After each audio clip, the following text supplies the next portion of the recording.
innocence is something to ponder. Your talent ain't something to squander.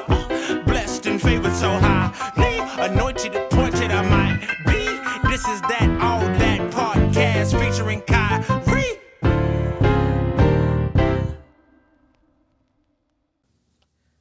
Welcome to another episode of the All That Podcast. It's been a while.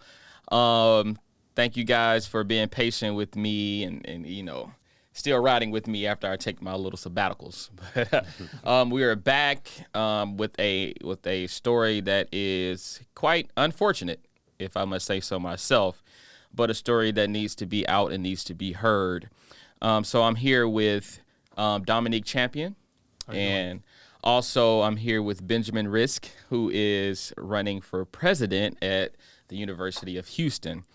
So the reason we're here is because Domonique was in an unfortunate situation, and this story has been in the Houston Chronicle. It has been on NBC News. It has been on a Texas Tribune. It's been on many different media outlets.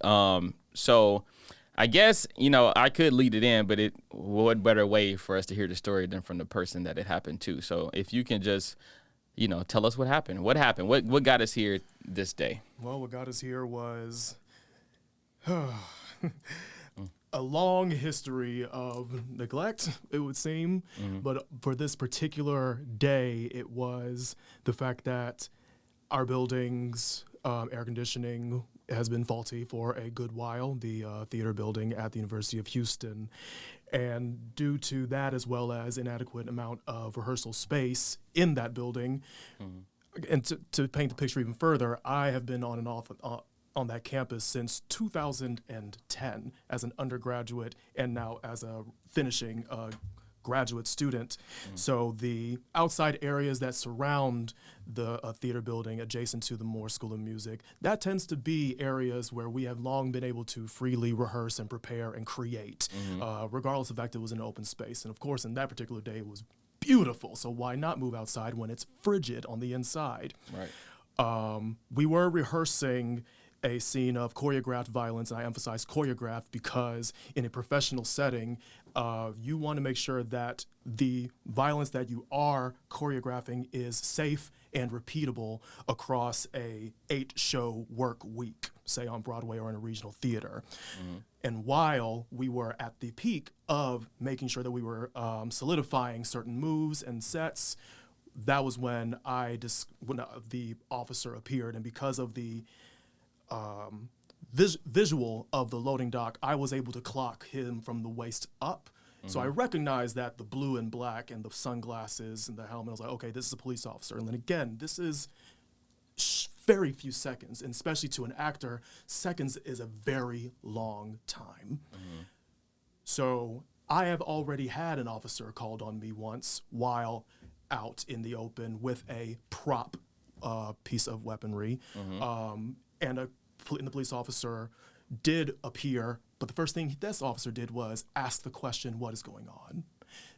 This particular day, November the 4th, this officer, once I saw his upper body, I was ready to see what was going on, but I clocked the weapon already out as soon as I saw his entire body and his physical person angling towards me, which is something that we also learn as professional actors in this particular training program.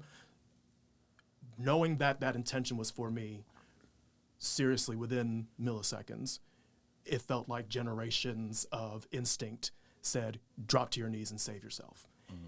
And the word to best describe it from one psychologist and from other community leaders is humiliation. To give up all of your power, all of yourself within that short amount of time, it changes you. I dropped to my knees yelling, we're rehearsing at the sight of a weapon already brandished for my person. I was able to look over my shoulder. I had my eyes closed as soon as I got to my knees because I didn't know what was going to happen next. I was able to look over my shoulder and see my scene partner able to, forgive me. Take your time. She was in understandable emotional stupor because she just watched her friend almost become a hashtag. and also understanding where her privilege stands. Meanwhile, I am seemingly frozen in this position because I could easily, say the wrong thing. I could or it could be perceived as the wrong thing. So I'm making sure that I am moving as little as possible and only speaking when I'm spoken to. Mm-hmm. This officer approaches me. He, as he's approaching me, he does say into his walkie-talkie that they are rehearsing. It appears to be a rehearsal, and then proceeded to try and what's the word I'm looking for? Quell the situation because both of us are clearly rattled beyond reason. Right. To which he responded, I'm sorry, but you understand why we did that, why the gun was already out. And of course, my mouth said, yes, sir, because I was taught by my black parents, get home. Yeah. Get home. Meanwhile, the entirety of my insides were screaming, why was the gun already out? And that's always the question that I've been, even as I'm trembling, retelling this tale again. Why was the gun already brandished? To which we have heard a myriad of responses from the police, from the police chief, from administration of the College of the Arts. A lot of good intentions, but the ball was dropped multiple times in multiple ways. And aside from the fact that this was in November, there was a understanding, I will presume, that word would just go around, that this would be just sort of swept under the rug. My life basically blew up a couple weeks ago because the graduates received what's now being known as the bright green construction vests, which I'm now being told was a suggestion of a certain police captain on the UHPD. I cackled at the sight of it.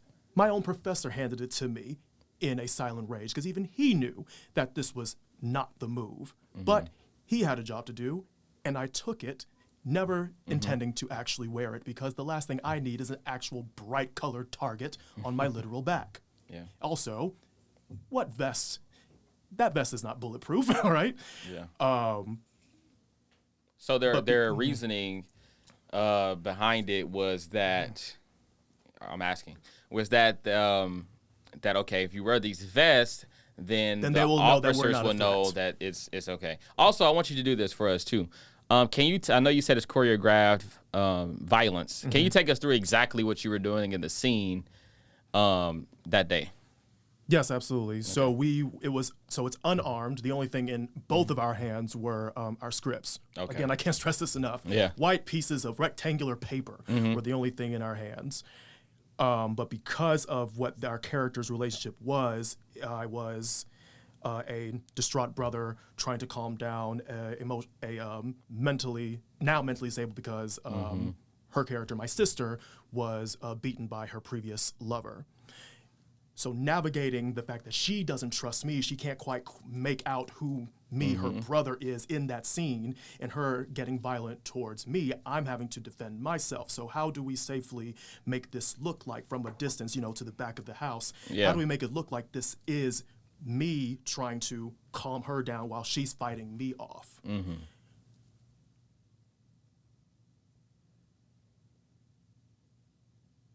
The screams were supposed to, paint the picture that much more vividly. Right. And because of the positioning of our arms, we knew that if anything that gets too low below the waist, it doesn't look believable in a stage or a film setting. So we knew that if we were going to make this a riveting scene, we need to keep our hands above our waist and make them visible. Otherwise, if you can't see it, you're not getting what you paid for. Right. Yes. Okay. So when did you hear the police? Did you hear the police call at all? No. No. The police call. The first time. Sorry. Let me rephrase that. The first time I heard the actual police call was on Fox 26 News. You know, was it a day or two after the town hall that was at the University of Houston School of Theater and Dance? That's the first time I heard anything about that recording. Right. And this was after the town hall where the police chief presumed, again, because of a faulty line of communication on multiple fronts, that he's like, I thought you did hear the tape. I was like, sir, the prime reason I was there today was because I was trying to get more information, because there are so many plot holes to the story that I don't know, and this happened to me, and this happened to my scene partner, and we are living in the thick of the mystery here.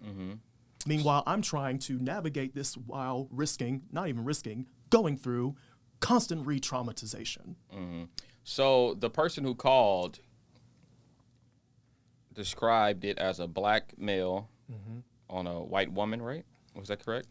That was the initial report that was going out until the police. I'm sorry, until the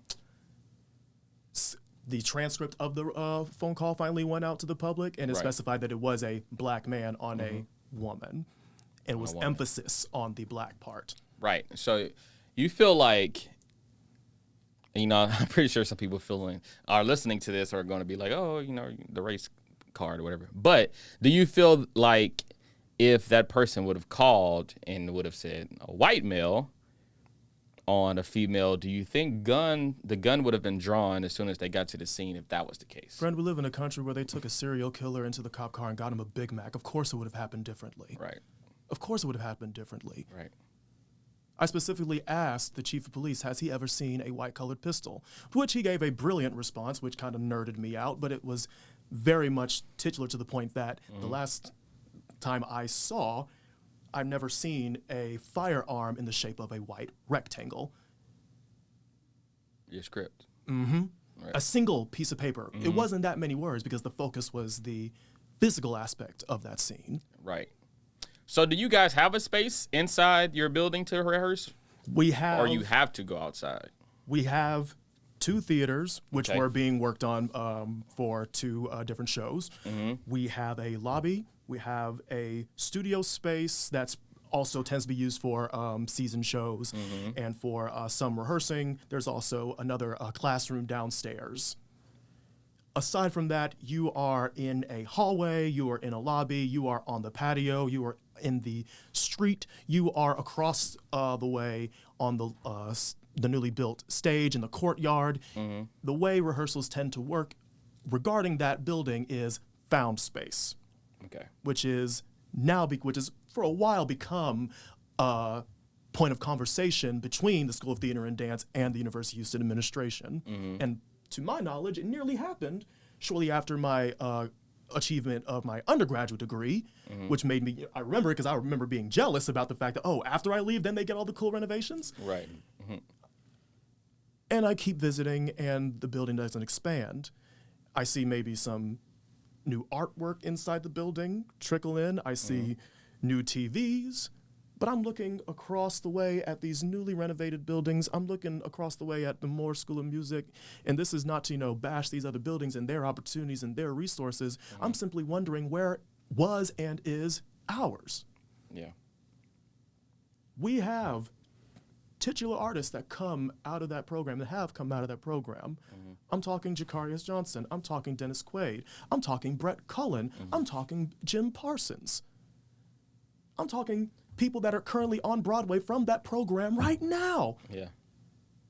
So why is the investment lacking in a building where, think about it in the pandemic, when you couldn't go anywhere, when you were locked up in your houses with your loved ones, you turned to art. You turned on streaming services. You turned on video games. You created art.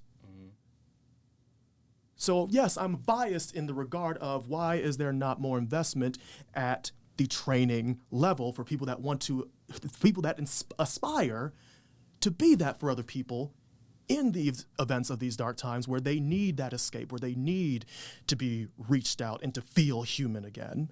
Right. And just to add the insult to injury, I felt like my humanity was called into question, robbed of me. And like PTSD, one real deal, because I was doing exactly what I was supposed to be doing, what I have long known that I was supposed to be doing. And I cannot stress this enough either. Survivor's guilt is real. Because while all this was going on that particular week when it finally came out, Tyree Nichols, man. Yeah. So the question that keeps coming up to my mind is, why me and not Tyree? Why do I get to live and tell my story, but this fellow artist who saw the world in a brilliant way? I still have his page on my phone. I scroll through his photography, brilliant photography of Memphis, wondering why couldn't that be everywhere? Right.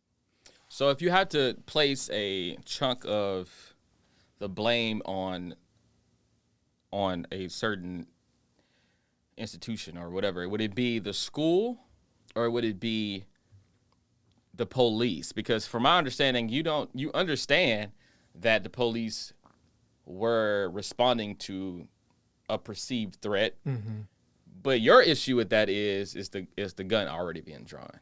Am I correct on that? Yes. Okay. So if you were to place a majority blame, would it go to the school and them failing to protect you, or the police?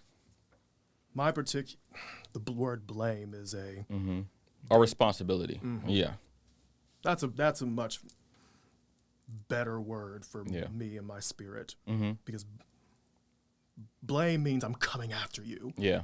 And I don't have the energy for that, friend. I don't.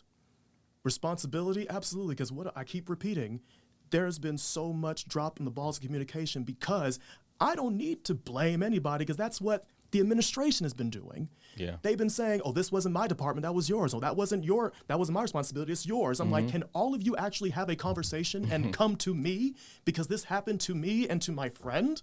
Right. And now it's affecting Black students and students of color within that building and now within the College of Arts. Can y'all come together and actually help, as opposed to CYA covering your $$ please? Right. So I am of the mind that it's the U in UHPD, it's the U in UH, it's the university. Because I am of the mind that there should have been much swifter communication to the student body, because the fact that it happened to me, the students needed to know that it's even possible that it could happen to them. And I feel that if they at least owned that, then there could actually be necessary change, and there would probably be much more respect and less fear of the people that they're trying to learn from. Right. And it breaks my heart personally, because I love that campus. Like, I've been going there since high school, doing speech and debate tournaments and getting honors, National Honor Society, community service hours from there. Got my degree there, did SGA, myself was a senator for 2.5 administrations, participated in the Honors College, and the fact that I still came back to finish my master's degree, like, I've got blood in the game here. So yes, personally, yes, I have been, I feel like, I've been let down, neglected, abandoned. I refuse at this point to speak on behalf of the police, because the police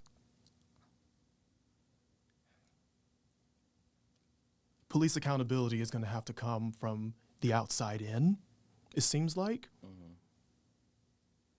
But with administration, with the University of Houston, with the University of Houston School of Theater and Dance, that is change that can and is very possible to, that's change that I believe is possible from within. Right. So before I let Ben get in, I want to ask you, so you did want to clear up, because your mother was misquoted, correct? Oh my God, So, my rage. Forgive me, yeah. Clear that up for the public. Twice they said this. The chief of police said that my mother agreed with procedure. Clarified it with her the first time. She's the ex-police officer? Correct. Okay. So again, black, woman, cop, like 3 things that already make her say, I have got to do the utmost to make sure that no one's coming after me and mine. Right. My mother did not agree because for the simple fact that I am her black son.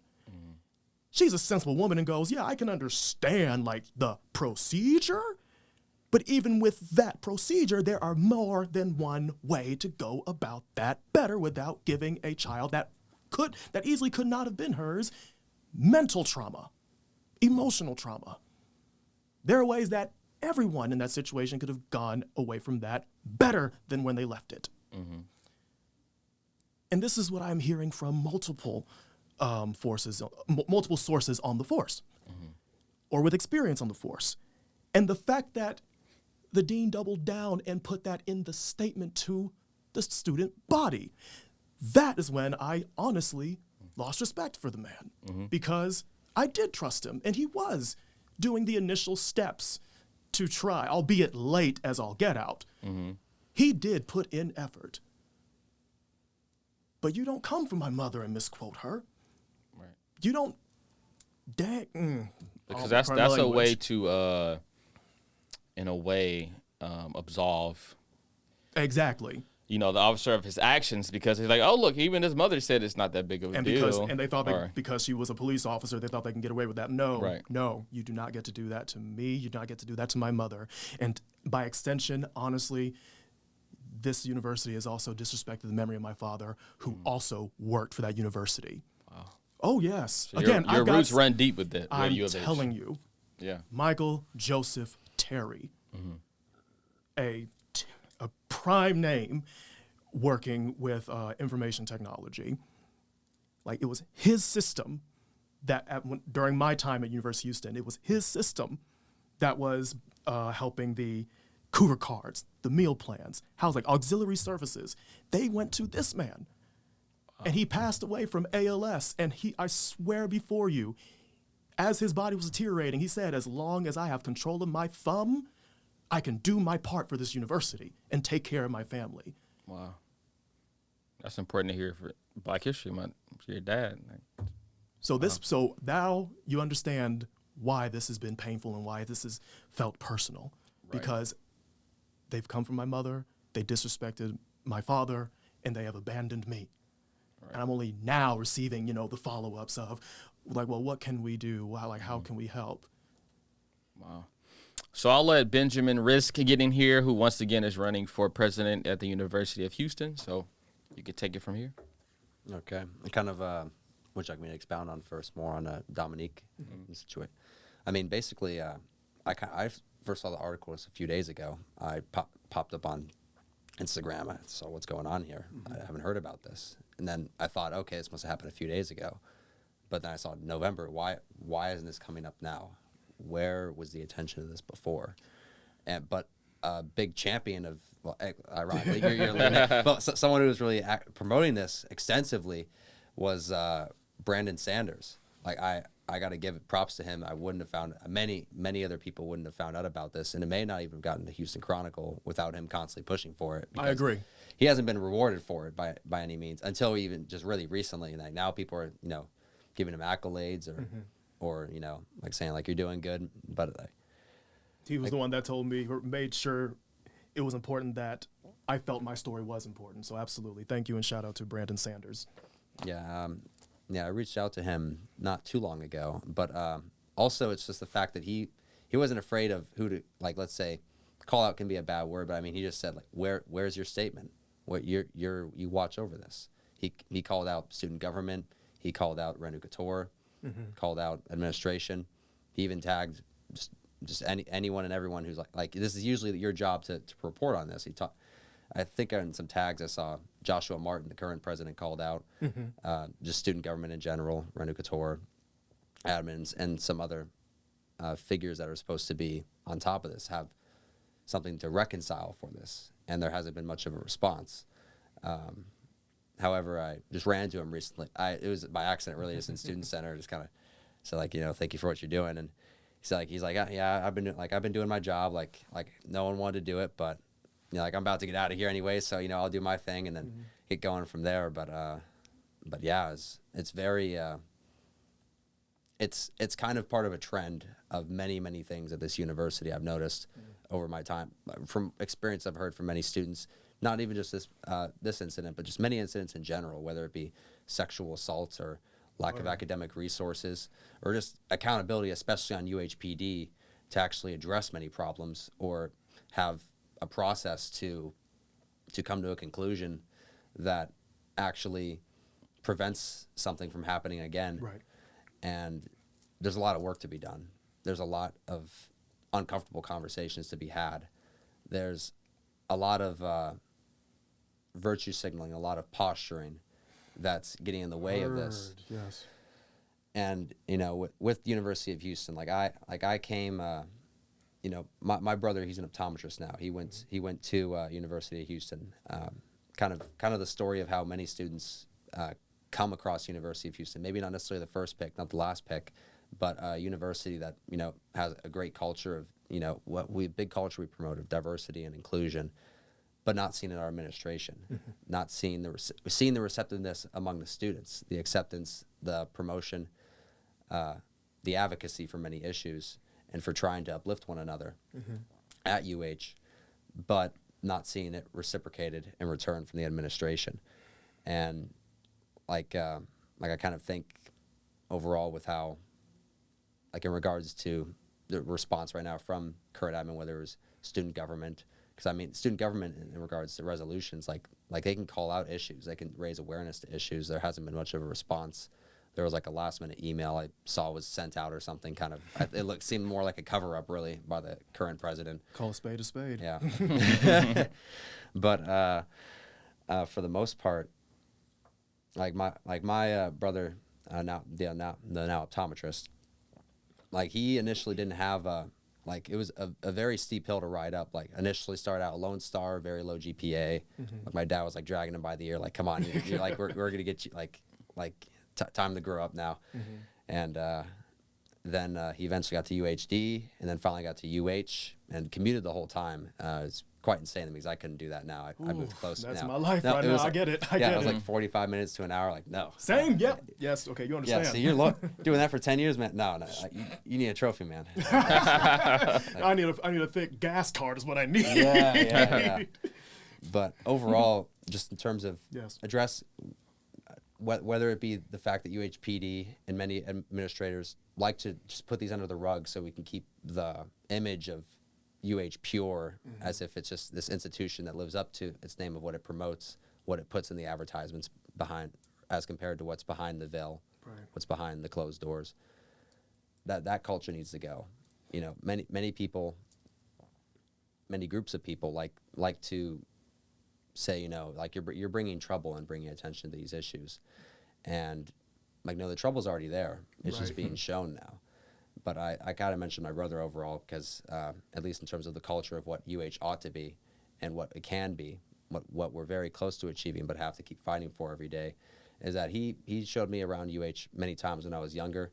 Like I was like 5th grade or 6th grade when he first brought me there. Many times I've been on the campus, really saw the culture, really saw, you know, how all the opinion, just you're just there. It just felt like I was home. I only applied to UT. Also, my dad told me, so like, you know, you never know who you get accepted by. I got capped, like whatever. I was going to UH anyways. Right. And I took one visit to A&M. I thought, I'm good. Yeah. So no offense to my my Aggies listeners. Yeah. So overall, you know, I come to this university, you know, like wanting to do whatever I can to give back. Just the city of Houston in general has done a lot for me. I was initially born in Akron, Ohio, so the Rust Belt for the most part. It's a great place, but overall, I don't know how it would have turned out if I had stayed my way there. Right. Like overall, there's a big opioid crisis there. There's a lot going on in terms of just, you know, questioning the American dream, whether like what happened to it with the leaving of the industrial sector, and just culture as well. You know, there's like a lot of, you could really call it de jure segregation simply by wealth and status over there. I don't know how it would have turned out, but I really am thankful, like indebted to this city to have moved here in 2013, right around the time when you're actually in SGA, I believe. Yep. But that was my last administration, correct?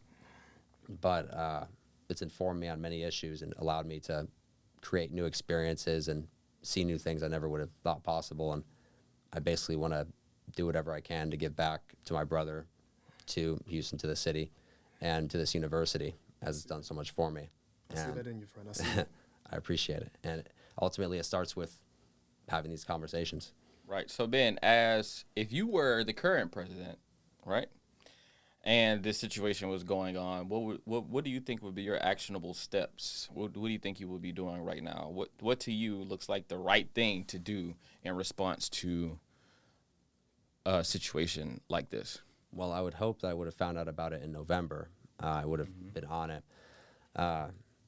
Now, I don't know how much the administration communicated at the time, but whatever case, whatever mechanism I can use or at my disposal to be able to find out about these situations as soon as possible, especially in regards to UHPD, as that's something that really needs to be improved in many regards to evaluating situations, whether they be violent or sexual assault or any other situation.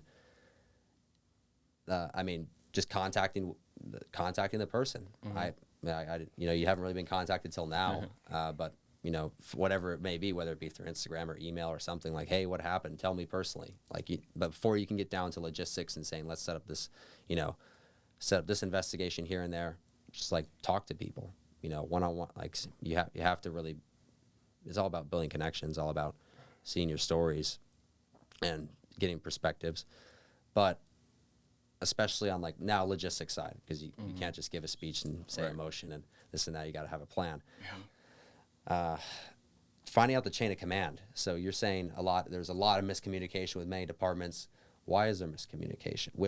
Could you expound on that more in terms of have you learned a little bit overall in terms of which department or head of police was communicating with who? It was the simple fact that even at the town hall that we had in the lobby of the School of Theater and Dance, that I was getting new information from the chief, who himself was spitting information that wasn't even complete information.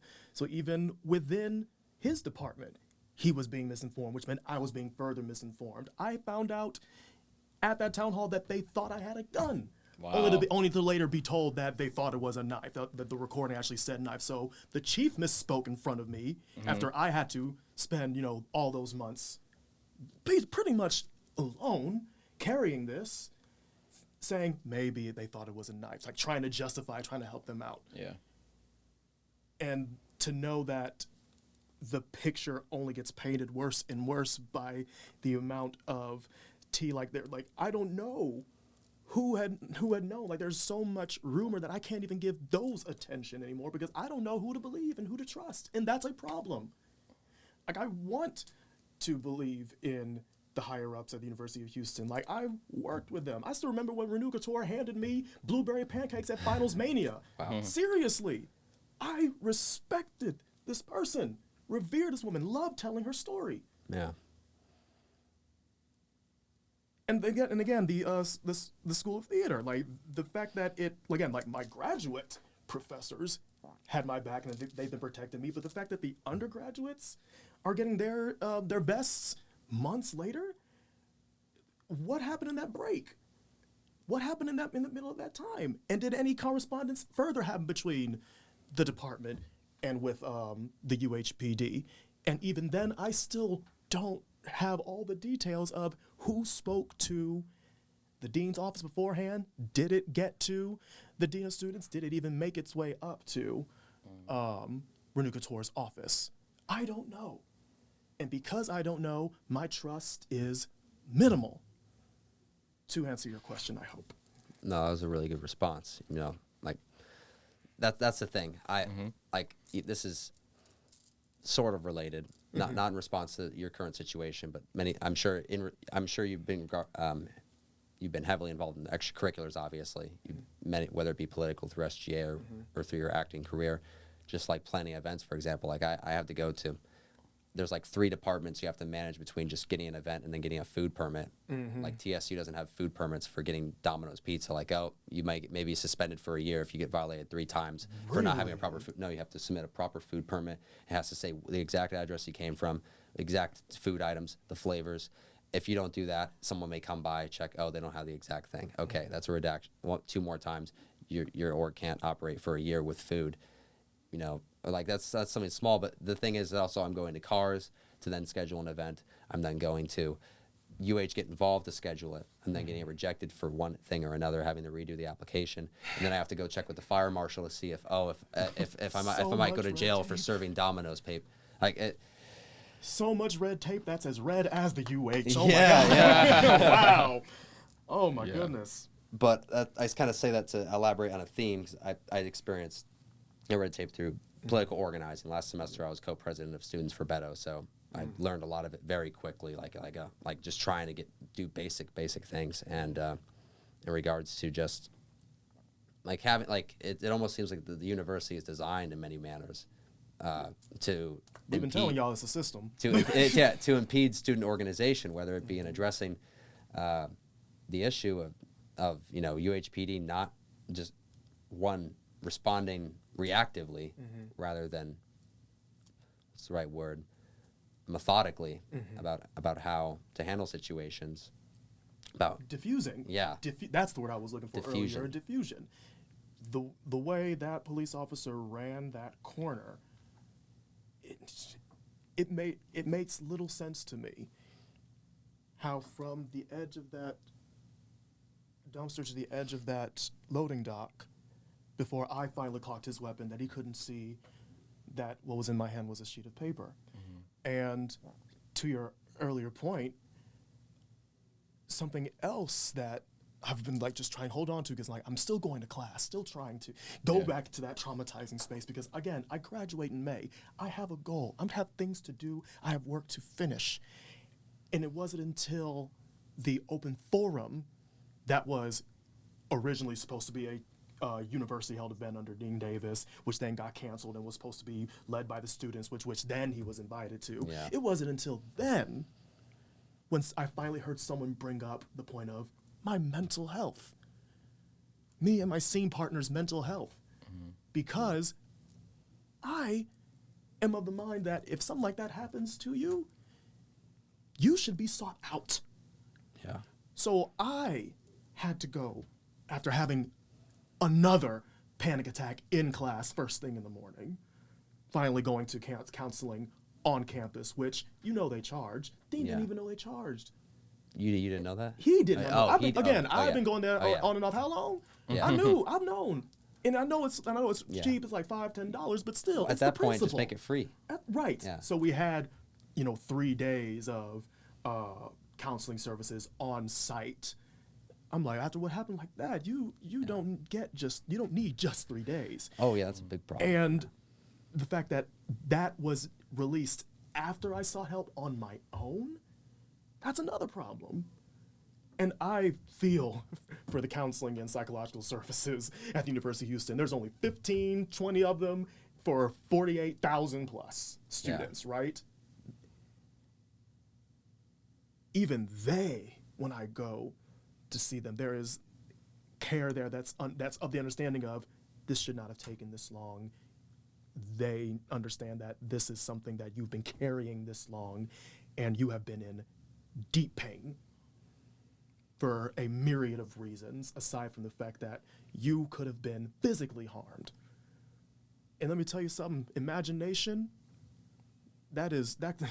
your imagination can paint a so much visceral picture than what really happens, but your brain clocks every ounce of what's really happening in a moment like that in slow motion. Right. So there's now there was a statement that I believe went out about how there wasn't a weapon pulled out by the police officer. Now there wasn't, or I had a different weapon, or someone said that I may have had a 3D printed weapon, and I'm like, 3D printed weapon. I'm like, how? But I get it. They don't know me. But you can look me up. You can see what I'm trying to do, at least. especially if I'm someone that has history with that place. And now I am worried for my craft. I'm worried for the momentum of my career, because while I have a wave of support, it's been overwhelming in the best and worst ways, but I have support, and I am questioning now my ability to deliver, because I've been doing this work 10 years professionally in a good position, making my way, paying my way, living a life off of doing Shakespeare. It is not often you see people that look like me in the middle of nowhere, like Montana, doing Henry IV Part 1. It's not often you see someone like me in the middle of Nevada doing Merry Wives of Windsor, or going to Cleveland, Boise, playing the Disney prince of Shakespeare characters, Ferdinand in The Tempest. You don't see people like me often doing that work. And pardon my shakes. That's the reason why did I have to seek out my own mental help when I'm the one who really needed it, and it was not my fault when I did every single ounce of what I was supposed to be doing? And now how can I go back to doing something that I loved, something that was paving my way? I don't know how to adapt to this new normal yet. I'm getting there. But the fact that it's something I have to carry, and this was put on me, that should not be my responsibility. But I'm here to tell you, guess what? I've taken it on now, because as Brandon Sanders said, who's going to tell my story better than me? And also, my healing needs to be my prime focus. But change needs to happen, and it seems so no-brainer that if something like this happens on campus, swift action needs to be taken, because these are aspiring young minds that are going to take the university's name forward. And the truth of the matter is, if something like that happens to one, it does happen to all of us. So if you take care of me, you are taking care of us all. I want my mind back, and I want to see some things change on the campus that I have grown to love, even though it is proven that that university does not love me back. This is why I think it's so important to have you on, and also for us. When I say us, I'm talking about African Americans, to have our own platforms, because the number one thing that you see when a case of police brutality or police kills an unarmed black man is that they run straight to trying to run a smear campaign on the dead person, right? So really you die like 3 times as a black person, right? And so they try to kill you. They'll dig up some stuff from first grade and try to paint you as a person. What they try to do is they try to justify what happened. So they're like, oh, look what he did in 8th grade. He got arrested. He was in juvenile, you know what I mean? That's what they try. They try to dehumanize you, right? So it's important, for me, I have my platform, let you come on, and now people can see you as a human being and not as just another case of, a black person complaining about police officers, right? So now they get to hear you as a human. They get to hear about your mom being a police officer. They get to hear about the work that your dad did at UofH. They get to hear about the time that you put in at UofH. They get to hear about you being an aspiring actor, and now you have a complicated relationship with your passion now, because it was tainted by what happened. So I think that's why it's important for us to have our own platforms that we can speak on and we can put out there, and paint the picture, the real picture. So in conclusion, you do have a town hall meeting at Emancipation Park, right? Yes. Thursday. So tell us about that before we get out of here. Yes, it is a event, pardon me. event that is being hosted by State Representative Jolanda Jones and is co-hosted by the Black Student Union, of which our current student body president, Joshua Martin, is a executive member of. It will be taking place at Emancipation Park at 5:30, February 9th, which is this coming Thursday. And there has been some hoopla as to why are we not having this on campus at the University of Houston. Well, we tried that. And many students outside of the School of Theater and Dance have voiced that they don't even feel safe having an event like this on campus. And this way, what Jolanda Jones is doing is making sure that not only can students be heard, maybe perhaps their families, but also the community, particularly also the theater community that I am a part of, and also other leaders that represent our district and represent our state possibly should be there to help us see the change that we can make.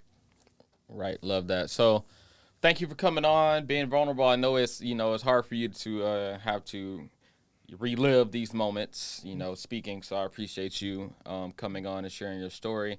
Benjamin, I wish you great success in your future endeavors with President. Hope you get it. Hopefully people listen to this and be like, man, I mean, this guy, so he's good because, what you were saying, everything you said was, brilliant, well-spoken, look like you know what you're talking about. So that's good. And, hopefully the UofH, man, you hear your students. I mean, they're here, they're here on the show and, they only love, it's kind of like exactly what, I would say, when people would say that, black people were not patriotic, or they said it a lot when Colin Kaepernick was kneeling, but it was like, no, it's not. We don't criticize America because we hate it. We criticize it because we love it. And it's our right as well to do so. Exactly, and it's our right. It's our home. So we're trying to make it better. Right. You know what I mean? So the students are not talking against. It's not even talking against UofH. It's just saying talking for themselves as a student body of exactly, UofH. And things that they want to see. Promise. Right. They love the school, so they want to see the school be in a place that they think it should be, which you should welcome, I think. So thank you guys for tuning in to this episode of the All That Podcast. Patience to the story as it continues. And if you are a UofH alumni, which I know some of you are, or if you're a UofH yourself, or if you're just a Houstonian, period, or just a person, period, do your part in ensuring that these things don't continue to happen, because the power is in the people. So with that, we are out. See you guys next week. Peace. Anointed the portrait I might be. This is that All That Podcast featuring Kyrie.